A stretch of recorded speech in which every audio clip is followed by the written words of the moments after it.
Presta atenção nessa história agora. O dono de uma granja foi assassinado durante um assalto na madrugada de hoje. O imóvel fica na zona sul aqui de João Pessoa, bem às margens ali da Perimetral Sul. Quem está ao vivo para trazer os detalhes de como tudo aconteceu é David Martins. David, bom dia. Bom dia para você, Danilo, bom dia para todo mundo que acompanha o programa. Um crime cruel, um crime praticado aí com certo requinte de crueldade, até porque o homem foi morto com golpes de arma branca, a esposa dele foi amarrada, uma família que viveu momentos de terror na madrugada desta quinta-feira na região de Gramame, ali no Colinas do Sul. É um crime que comove e, ao mesmo tempo, revolta a população paraibana que tem acompanhado o caso desde as primeiras horas da manhã de hoje no jornalismo da TV Correio. Porém, a polícia já traz um desdobramento com a prisão de um suspeito que aconteceu lá em Pernambuco, no município de Igaraçu, e o veículo que foi levado do comerciante também foi recuperado. Quem chegou lá hoje, logo cedinho, foi a Vanessa Costa. Ela acompanhou a chegada da polícia, ela acompanhou a movimentação dos familiares, a comoção da população e desse fato trágico que teve como vítima o Fábio. Vamos assistir a reportagem da Vanessa Costa. Põe no ar. Fábio era um homem de bem, mal a ninguém fazia. Palavras da viúva, que foi amarrada e trancada em um quarto, enquanto o marido era morto a facadas na madrugada desta quinta-feira. Fiquei amarrada. Você foi amarrado? Foi. Eu não cheguei nem a sair lá para fora. Eu só saí lá fora quando eu consegui me desamarrar. Isso foi entre 3 horas da madrugada. Ele ficou muito tempo ali dentro. Se eu tivesse um celular, você tinha pego ele aqui. Foi na suíte? Na suíte que eu fiquei presa. Fiquei na cama, sentada de frente para a televisão. Tem uma corda lá, inclusive. Josualdo Fábio Andrade de Lima, comerciante, 60 anos. Morava nessa granja em Gramame. A vítima morava com a mulher aqui nessa granja. O local foi invadido possivelmente por uma pessoa. O autor do crime invadiu para realizar um roubo, né? Queria a todo momento dinheiro, arma de fogo, e aí entrou em luta corporal com o homem, o dono da granja, né? Esfaqueou ele e em seguida amarrou a mulher. Logo depois pegou alguns objetos, aparelho telefônico, perfumes, foi até o veículo, levou o veículo. Dentro do veículo também havia quantia em dinheiro. Família e amigos agora vivem a dor da perda. E uma só pergunta: o porquê da morte de Fábio? Ele era uma pessoa que não mexia com ninguém, gente boa demais, Vanessa, gente boa. Pensa numa pessoa, do comércio dele para casa, ele e a Arlete, que é essa menina, que é a esposa dele aí, entendeu? Gente muito boa ele. Muito bem, Danilo. A Polícia Civil da Paraíba entrou em contato com a Polícia Militar, que por sua vez houve também uma integração com a Polícia Rodoviária Federal. Vira um pouquinho para cá, Jurandir, para eu olhar uma coisa ali. Muito bem, fica nessa posição aí, porque eu estou com um olho no gato aqui e o outro no peixe. A polícia, de forma integrada, trabalhou, trocaram informações e, com essa troca de informações, o veículo foi localizado lá em Pernambuco, lá no município de Igaraçu.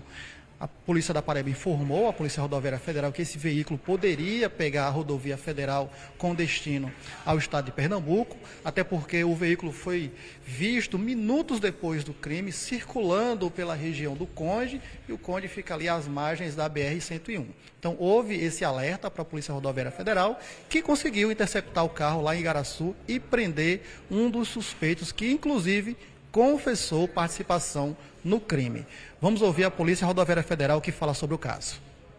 As informações passadas pela Polícia Militar e a Polícia Civil da Paraíba foram essenciais.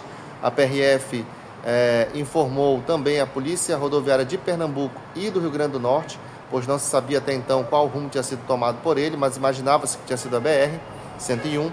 E, nesse caso, a PRF em Pernambuco, já no município de Igaraçu, por volta das 6h45 da manhã de hoje, conseguiu efetuar a prisão desse homem. que não ofereceu resistência, confessou aos PRFs que ele cometera esse latrocínio em Gramame, João Pessoa, e estava fugindo.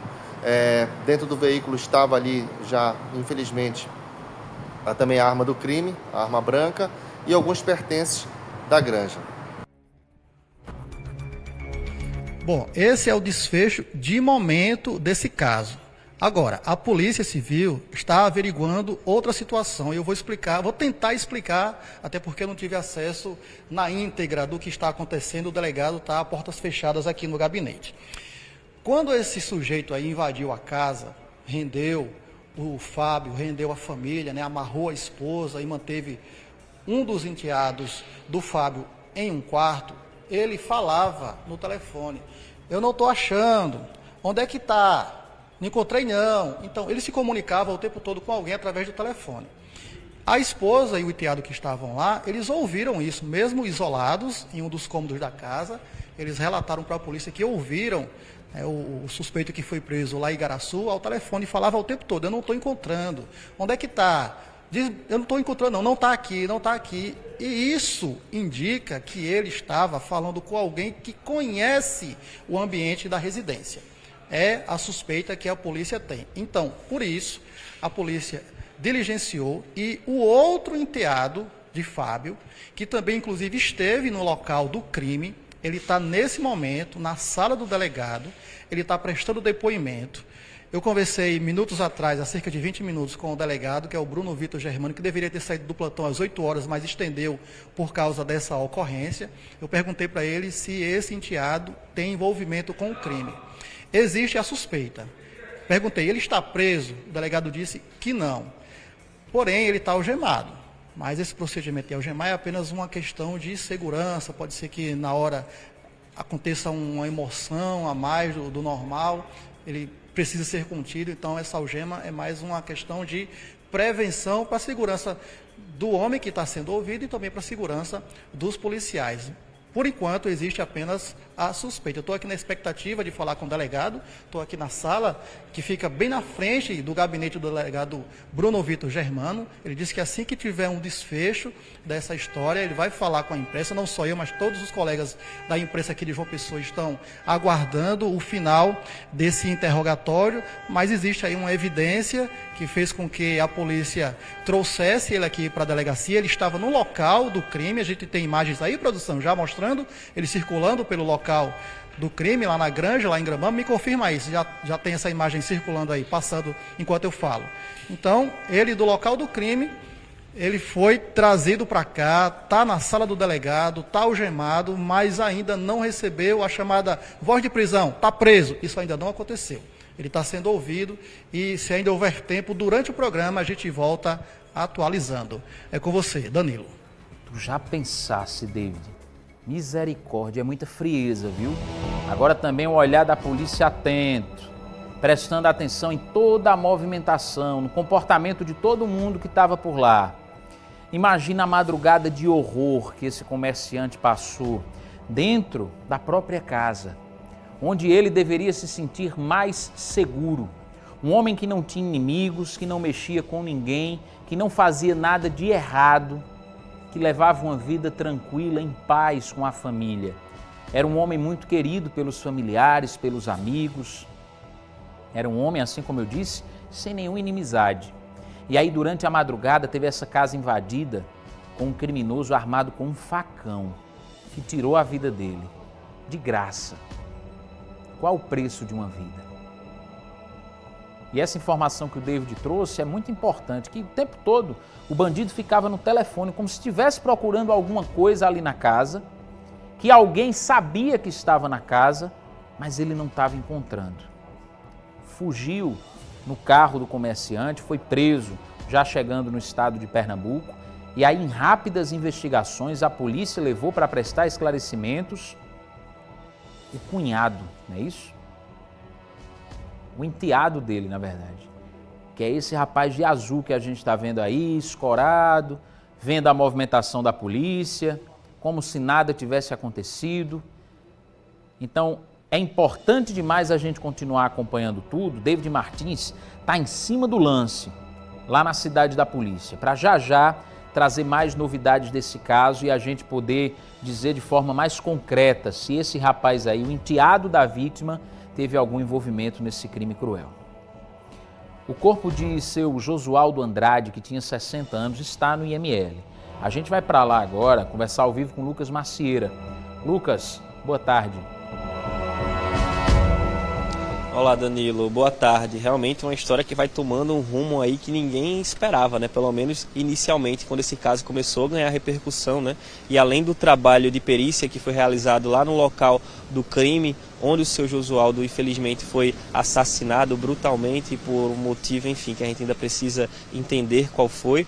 Tem um trabalho também realizado no corpo da vítima, né? Aqui no Instituto de Medicina Legal, essa necrópsia que analisa ali, é um outro perito que faz, um médico legista que faz no corpo ali para entender as lesões que foram feitas, que ocasionaram a morte, já foi finalizada. Agora o perito, o médico legista, está finalizando o laudo, que ainda não está disponível, né? Por essa razão a gente não tem esses detalhes ainda sobre a dinâmica que fez com que o seu Josualdo fosse morto, né, da causa da morte.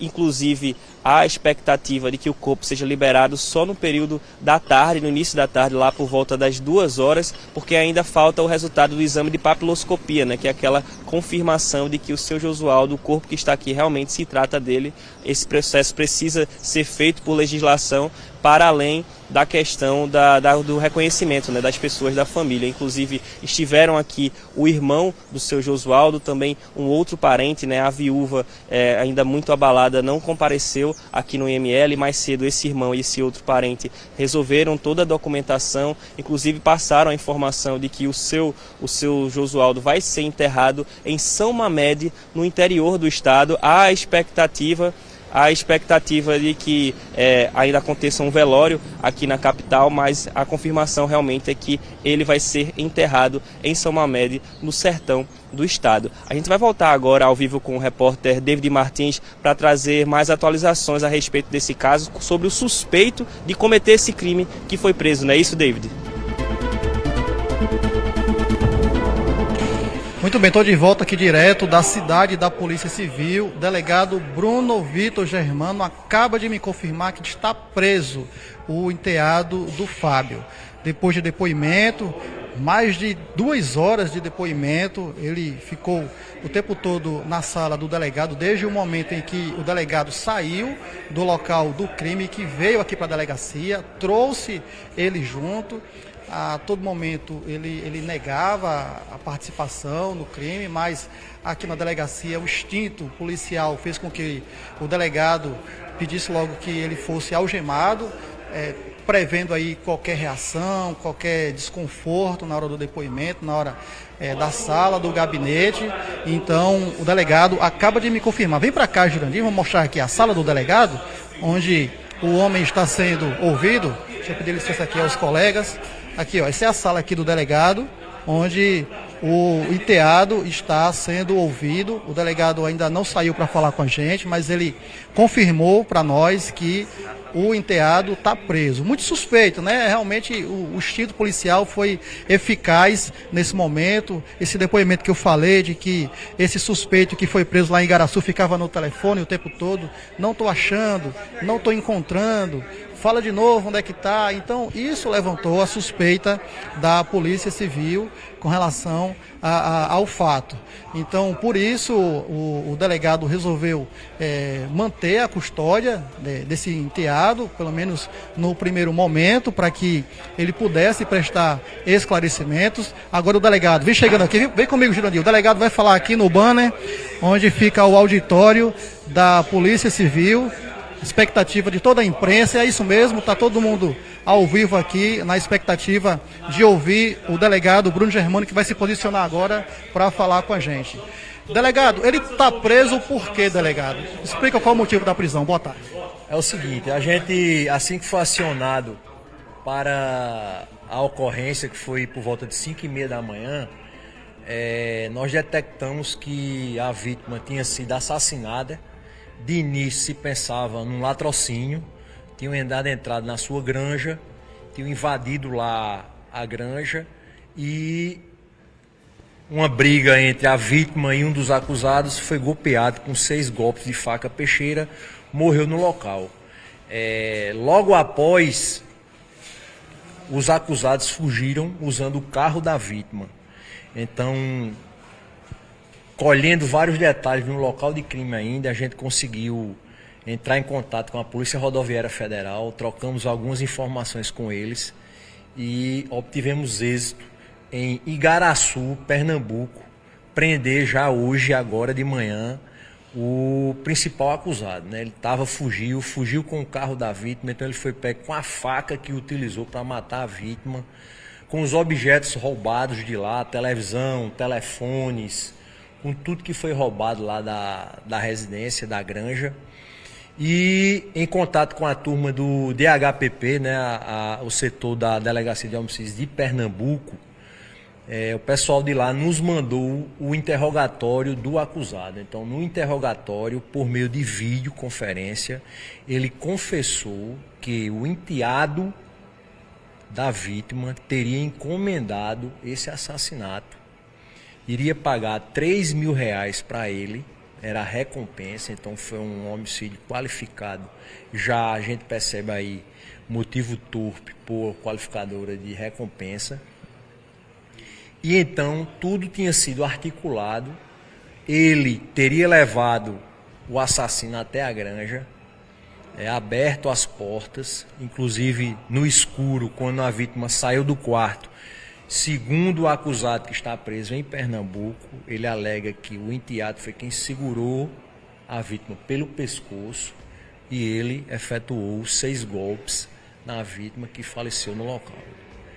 Em seguida, todos se evadiram e foi aquele decorrer que eu mostrei para vocês, que a gente conseguiu prender o acusado lá em Pernambuco e o outro, o enteado, aqui em João Pessoa. Além do enteado, tinha mais alguém? Chocante a história que o delegado conta, viu?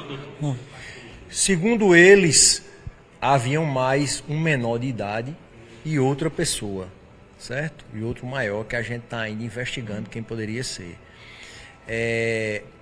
O enteado nega, ele não confessa, diz que não tem participação, que estava em casa dormindo, que não tem nenhum tipo de envolvimento, que não precisava não tinha motivo para matar o enteado, o senhor Fábio, o padrasto dele, o senhor Fábio, não tinha qualquer tipo de motivo para fazer esse crime.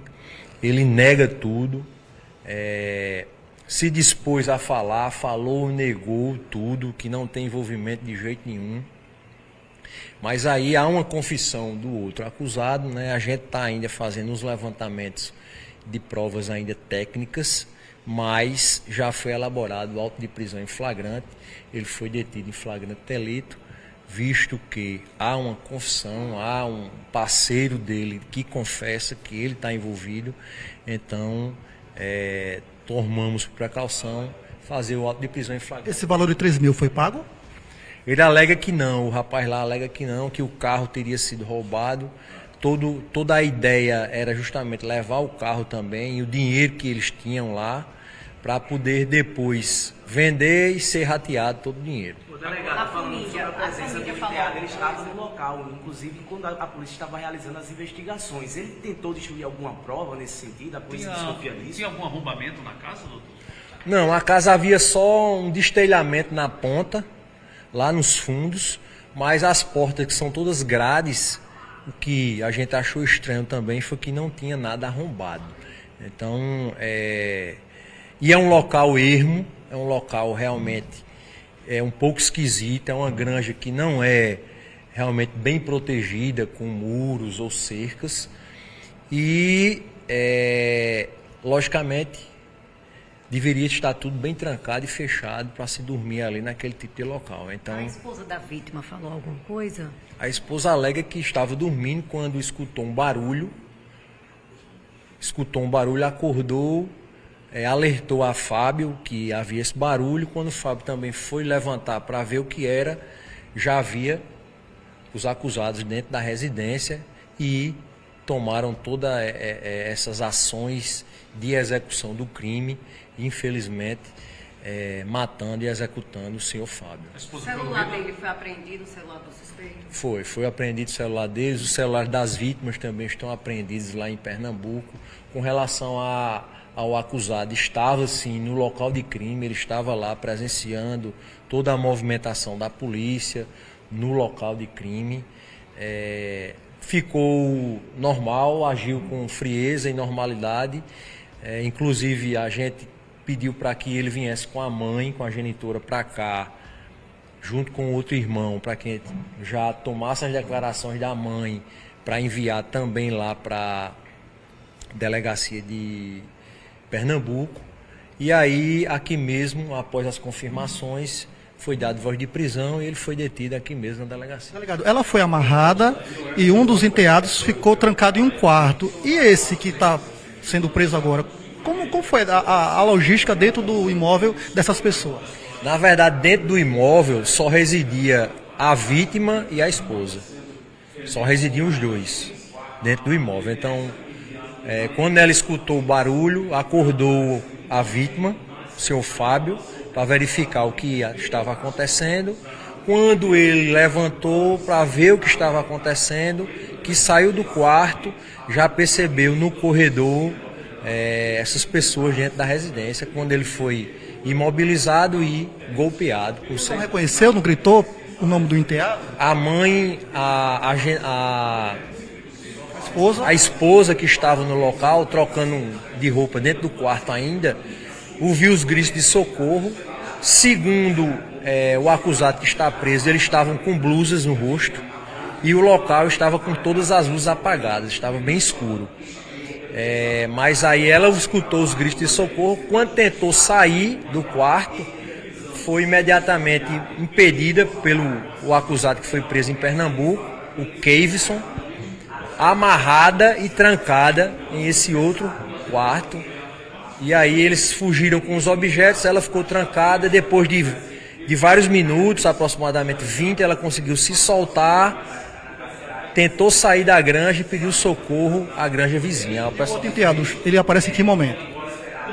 O outro enteado, ele não tem envolvimento até agora, apenas um que está detido. O outro enteado foi até o local ajudar a sua genitora, a sua mãe, foi ajudá-la porque estava nervosa, muito abalada emocionalmente, e ele foi até o local só para auxiliar a sua mãe. É isso, Denise. Delegado, só para encerrar, ele nega, né? O senhor já relatou que ele nega qualquer participação, mas ele contou ter algum problema pessoal com o padrasto? Não, ele não conta, ele afirmou, pelo contrário, que estava muito bem com seu padrasto, com o seu Fábio, se dava bem demais com ele, não tinha nenhum tipo de envolvimento, de briga, de confusão com ele.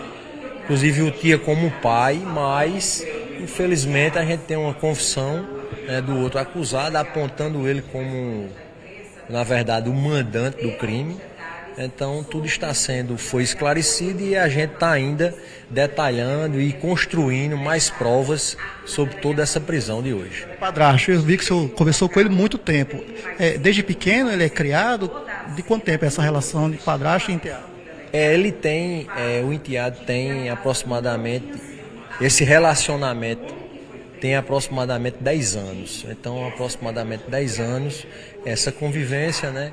Esse enteado, inclusive, já foi preso por tráfico de entorpecentes. Esse que está preso hoje? Está preso. Em 2023, ele foi preso em Alhandra com 10 quilos de pasta base de cocaína, quando fazia a transferência dessa droga lá do litoral sul até Cajazeiras. Então, ele foi detido em 2023 pela Polícia Rodoviária Federal.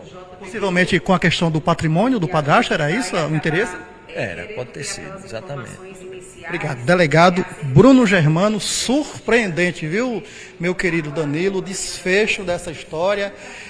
As coisas foram levadas apenas por questão de conveniência. O carro seria utilizado como uma espécie de pagamento, já que havia a combinação de R$3.000, que seria pago pelo enteado que está preso aqui, ao outro que foi preso lá em Igaraçu, e o pagamento seria feito exatamente com esse carro que estava sendo levado para lá, possivelmente para ser repassado aí no mercado paralelo. Então é isso, de momento que nós temos isso, ele ainda está na sala do delegado, daqui a pouco ele deve sair para fazer exame de corpo de delito, eu vou tentar falar com ele, viu? Fica aí, não muda de canal, fica no Correio Verdade que a gente ainda vai falar sobre esse assunto. Você, David, fica à vontade para chamar assim que você achar que é preciso, que tiver qualquer informação ou que esse rapaz estiver saindo da sala do delegado. Tá todo mundo aqui sem acreditar, rapaz. Ouvindo o relato do delegado e sem acreditar no que aconteceu. Nossa equipe acompanhando tudo de perto desde cedo. O rapaz aí, ó, próximo à mãe, que é a viúva, próximo à família. Quem estava lá fazendo a cobertura disse que ele estava meio desconfiado, olhando para um lado e para o outro, acompanhando o trabalho da polícia de perto, ia lá dentro da casa, pegava uma aguinha para a mãe, entregava essa água, tentava acalmar os familiares, não queria levantar nenhuma suspeita, mas o plano perfeito não existe. A partir do momento que o outro suspeito foi preso em Pernambuco, já abriu o jogo, já disse, ó, eu estava lá, eu matei o cabra, mas quem encomendou tudo, quem planejou foi o enteado dele. Abriu a porta da casa, segurou a vítima, estava apontando, mostrando onde as coisas de valor estavam ali na casa para esse outro assaltante. E a vida do padrasto dele, que o recebeu dentro da própria família, que o colocou para trabalhar no comércio dele, isso há 10 anos, para esse enteado valia R$3.000 apenas, porque foi o valor combinado que o enteado ia pagar para o rapaz que terminou executando esse trabalhador, esse inocente, esse comerciante que infelizmente perde a vida por tão pouco e de forma tão covarde. Uma história que parece de filme, mas está sendo contada aqui no Correio Verdade para você. Daqui a pouco o David volta lá da cidade da polícia com outros detalhes desse caso. Enquanto isso, desde cedo, quando nossa equipe fazia essas imagens, nem acreditava que estava filmando um dos responsáveis, um dos suspeitos por esse crime. Absurdo demais. Não é não?